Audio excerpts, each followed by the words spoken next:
Hello, everyone. This is Michelle coming to you from Mimi's Time. I'm so super excited to bring today's message, which is victory in the calamity of divorce. What is very funny is I've started recording this like 6 times, and my daughter has called twice. And one time I had a do not disturb thing on my phone, and she still broke through some kind of way. So this is how I know that this is a really, really good message and somebody's going to be blessed. I want to start by defining victory. Victory in the calamity of divorce. Victory is when you defeat your opponent. You defeat the enemy. But then you're like, well, how can you be victorious in a calamity? So no matter how bad it is, because a calamity is a stressful situation, it is something that's bad that causes you distress. And how can you have victory in that? Well, I'm here to tell you that you can. It's not always what it looks like. And then I want to talk about divorce. And divorce is a taboo subject, depending on your philosophical ideology. You might believe in divorce. You might be against divorce. You might go by what your grandma said about divorce or your pastor, whatever. This video is not to be against or for promoting divorce, but just to talk about the realities of divorce. Divorce is a separation from someone or something. If it is a legal divorce, then it is a legal binding document that severs the relationship that you had with your spouse. Unfortunately, I was married twice and I was divorced twice. And someone likened divorce as a death, and it is a death. It is a death in which you mourn and you grieve, just like as if someone has died. And because that relationship that you put so much effort into has died. And so in church, if you're in church and you've been divorced, a lot of times they'll say, one baby, they like, okay. You get two babies and you weren't married, they got both eyebrows raised, like, what you doing? And so I happen to be that one person that had a baby out of wedlock. Then I got married and was doing my best to make it work. It didn't work. I tried and tried. It just didn't work. And so when it ended, I was really, really hurt, but it was a lot about the image of marriage. It looked good to be married in the church. And then when I got married the second time, I really, really loved this young man. And it didn't work. And for that one, I was crushed. I was devastated. I heartbroken, woke up crying every day for a long time. Lost who I was in the midst of the marriage. Put up with a lot of stuff too in the marriage that I normally would not have taken. But if anybody that's watching this video has been married before, especially if you've been married twice, by that second marriage, there's this obligation. You got to make this marriage work. So you tolerate stuff, you deal with stuff because it becomes embarrassing. Honestly, if you've been married twice and you still don't make that marriage work, now everybody's like, well, what's wrong with her? It must be something wrong with her, and so you lose your identity to a lot of degrees. You lose your identity. Who am I? Who are you really? But this video is not to badmouth my ex-spouses or their families. I'm still very close to the families and still keep in communication with my ex-spouses. So it's not that I'm here to trash anyone or anyone's family, but there is a reality to divorce. And I just want to go to the scriptures. I was looking at the scriptures and what it said about divorce. And most preachers will tell you about how, God didn't make divorce, didn't have divorce in mind when he created marriage. The idea of marriage is supposed to last. Both people are supposed to go into marriage committed to make it work no matter what. The issue is, at least I found, is everybody doesn't go into marriage with the commitment to make it work. Some people go in, and if they get tired or they don't like you anymore, or they found somebody that looks better than you or sweeter than you or whatever, then they peace out. They're gone. And so then you're stuck holding the bag like, Oh my gosh. And so when I was reading, I read Mark 10:5. I read Malachi 2:16. And I grown up hearing that God hates divorce. I promise I had never heard anyone say the part that was before that about how you shouldn't deal treacherously with the wife of your youth. In other words, he hated divorce because he wanted marriage to work, but he did not want men mistreating their wives. And so the final hit of mistreating their wives was to then just leave them, just divorce them. So he was saying, I hate divorce, but why are you treating the person this way? So anyway, I read Matthew 5 and 5:31-32, and Jesus is talking, and he says, except for the cause of sexual immorality, except for fornication or adultery, then divorce is wrong. And so I was like, whoo, okay, I'm excused from the divorce, so to speak. And then 1 Corinthians 7:15 at first I felt like didn't apply to me, but I kept reading it, and it talked about, but if the unbeliever departs, let him depart. A brother or sister is not under bondage in such cases, but God has called us to peace. And I'm like, oh, okay, peace. That's an odd place for that to be mentioned. God has called us to peace. And so now I remember just trying to make my marriage work.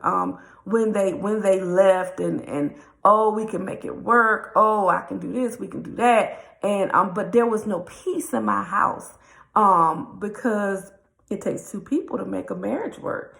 And I remember this scripture, for it is better to marry than to burn, 1 Corinthians 7:9. And that got me in some trouble, right? Because my theology was, okay, listen, this isn't working for me. It's better to marry than to burn. So if there's some burning going on, I might as well get married. And although people don't tell the truth, like a lot of people, I believe, especially back in the day, got married based on that scripture. And then you get in it and then you realize you have made such a big mess. Like, oh my gosh, like that is not what he meant. He did not mean just jump up and marry somebody just because you had desires. That is not what he meant. You should, and I thought it was as long as you marry somebody that's saved, then you're good and it's gonna work. But that's not what he meant either. You have to marry someone that is your equal or compares to you. And I really didn't do that. That's not to put anyone down, but my personality and my walk with Christ did not match at all the people that I had married. And so then the Lord began to have me look at peace. What did he say about peace? And here's this peace thing again coming up. And so Philippians 4:6-7, be anxious for nothing, which is funny because I've been a little anxious lately. He said, but in everything by prayer and supplication with thanksgiving, let your requests be made known unto God. And then he breaks out and says, and the peace of God, which passeth all understanding, will keep your hearts and minds through Christ Jesus. And I was like, okay. And the peace of God, if you don't worry about stuff, then you take everything to him in prayer, then the peace of God, which passes all understanding, gonna keep your heart and your mind. I'm like, okay. He said, what else did I say about peace? I'm like, well, peace I leave with you. So John 14:27, peace I leave with you, my peace I give unto you, not as the world give out unto you. Let not your heart be troubled, and neither let it be afraid. And I'm like, okay, God, you've given us peace. And so I'm thinking about victory in the calamity of divorce. And it's like, I didn't want a divorce. I wanted my marriage to work. And sometimes when people leave you, they're waiting for you to crumble. They're waiting for you to fall apart. But instead of you crumbling and falling apart, you grow stronger. You grow wiser. They're like, wait a minute. How did you get so successful when I left you? You were supposed to fail. You were supposed to go down. But there was victory because the opponent wasn't the person. It wasn't the spouse, because we wrestle not against flesh and blood. The opponent was the enemy. And so what I thought was something bad was actually something good because God freed me. I didn't leave them. They left me. I was faithful. That's all I can say. I was faithful. So when it happened, it freed me. And so I'm like, okay. What you saying, Jesus? And then I got to Mark 4:35-41, and it's talking about Jesus had talked to the people about the soils and the seas and all of this stuff. And then it said, and then they went on this boat, and then there was some other little boats with them, right? And Jesus got him a pillow and was chilling. He was asleep, kicked up sleep. And then there was this storm. The storm came. They were in the Sea of Galilee. And because of the hills that were surrounding that particular sea, the storms would be very vicious, right? And so the winds were blowing and the sea was raging. And they woke Jesus up. Jesus. And Jesus was like, peace be still. That's all he had to say. Peace be still. And then the wind stopped and the sea calmed down. And then he looked at them and said, why are you so fearful?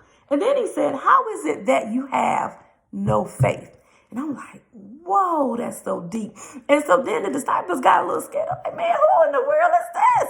That he can speak to the waters and they calm down. The wind's going to behave because of what he said. All he said was, peace be still. But what I'm telling you is, peace be still. Even in Genesis chapter 12, this man by the name of Abram was minding his own business. And all of a sudden, the Lord told him that he needed to leave. I'm going to read it for you. It said, now the Lord had said to Abram, get out of your country, from your family, and from your father's house to a land that I will show you. I will make you a great nation. I will bless you and make your name great. And you shall be a blessing. And I will curse him who curses you. And in you, all the families of the earth will be blessed. But what did he have to do first? He had to get away from his family. He had to get away from his kindred, from his father's house. And so what am I saying? Am I saying go get divorced? No, by no means. You need to do everything you can to make your marriage work. I'm looking at a symbolic sense of divorce. You have to divorce some mindsets, some ways you've been thinking about things. And you have to really look at that thing from God's perspective. There's nothing too hard, too great. There's nothing more powerful than God.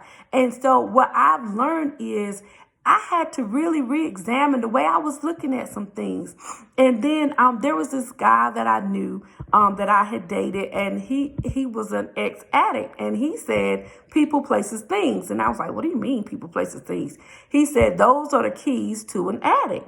People, places, things. And he said, if you ever want to, if it's any addict who wants to be free, you need to change your people you hang around, the places you go, and the things that you do. He said, because you got to separate from those things. And I'm just like, wow. So when you think about divorce, you thinking about, I'm going to separate or sever this relationship I have with certain people who bring me down. And sometimes we like to dabble, right? So sometimes we say we're not together again. Even maybe we're not even, you don't even see the person, but it's something about getting a text that says, hey, beautiful queen, how are you? It's something about getting that compliment. Oh, you look nice today. You're like, oh my gosh. You know, you don't want the person. You ain't trying to be with the person, but it's just the idea of the attention. But to really get free, you have to completely sever that relationship. And then the places you go. Sometimes, certain places you go, you're going to bump into the same people. And in 2020, you need to stop going to those places and then doing those things that you used to do that aren't for God's glory or that are holding you back instead of launching you forward. So then what am I saying? I'm saying allow the peace of God to reign in your life. And I'm going to close soon. I have a habit of sometimes I'll just worry about things. And then the more I think about it, the more I ponder it in my head, the more I begin to worry about it. And it's this vicious cycle, right? Victory in the calamity of divorce. And what I've learned is that I do have victory. And if I allow the peace of God, which passeth all understanding, to keep my heart and my mind, then I'm going to be okay. So I've learned not to worry the way that I used to worry. Instead, I give it to him. And so sometimes I have to keep giving it to him. Every time the thought comes to my head to worry or be stressed out about something, I give it to him. I throw it at his feet. I throw it at the altar. I throw it at his feet. I throw it at the altar. And what I've learned is I've begun to divorce that mindset that was negative. It hasn't happened overnight, and I'm not there yet, but I'm pressing. I'm in the press now. And so I've learned I gotta walk away. You know, sometimes when it could be a man or a woman, when they're tired of you, what do? They peace out, they bounce, they leave you. They don't care how they left you. And that's what we got to do with some of these ways we're thinking and looking at things. We got to say, oh, you're always going to be down. You're always going to be sick. You're always going to be poor. And it's normally this all or nothing things. You're never going to have anything. Oh, the devil is a lie. And so now what I've begun to do is proclaim victory in the calamity of divorce. Yes, they might have walked away. Yes, I might have been divorced twice, but it's not over for me yet. It's just beginning. I'm beginning to know who Michelle is. I love me.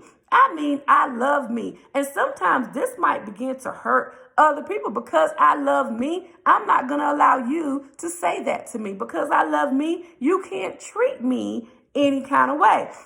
Because I love me, I'm going to put Michelle first, and then I'll take care of you with whatever's left. That's never been my philosophy. My philosophy was you take care of everybody else. And when you're done taking care of everybody else, then you get what's left. Now I'm learning to take care of myself first and then everybody else later. So what I'm telling you is there is victory in the calamity of divorce. You hold your head up high, no matter if you've been divorced once, been divorced twice. It doesn't matter if you are a single parent and you've never been married. It doesn't matter if you used to have a job, you lost your job. It doesn't matter if you want to stop drinking, but you haven't stopped. That I'm telling you, let the peace of God come upon you. Say, God, I can't put this bottle down in and of myself, but I'm giving it back to you. God, I'm giving it back to you. I'm going to stop drinking. I'm going to stop smoking. I'm going to stop doing drugs. I'm going to be faithful to my wife. I'm going to be faithful to my husband, because there is victory in the calamity of the world. No matter what it is, if I make my bed in hell, thou art there. There is no situation too hard for God. So even though we might be embarrassed, we might feel like we've been stripped naked and exposed to the world, I'm telling you that God is for us and we are victorious because of him. And if we get really quiet, and if we turn off the TV and turn off the phone, we turn off YouTube and whatever else we listen to, social media, get off Facebook for a minute and really get in his face, I promise you, the peace of God, which passeth all understanding, is going to keep your heart and your mind. He said, peace I leave with you. My peace I give unto you, not as the world giveth, give I unto you. He said, let not your heart be troubled, neither let it be afraid. The more you begin to walk in that and believe in that, you will recognize that you are a queen, that you are a king, that you are a child of God, and in you there is victory.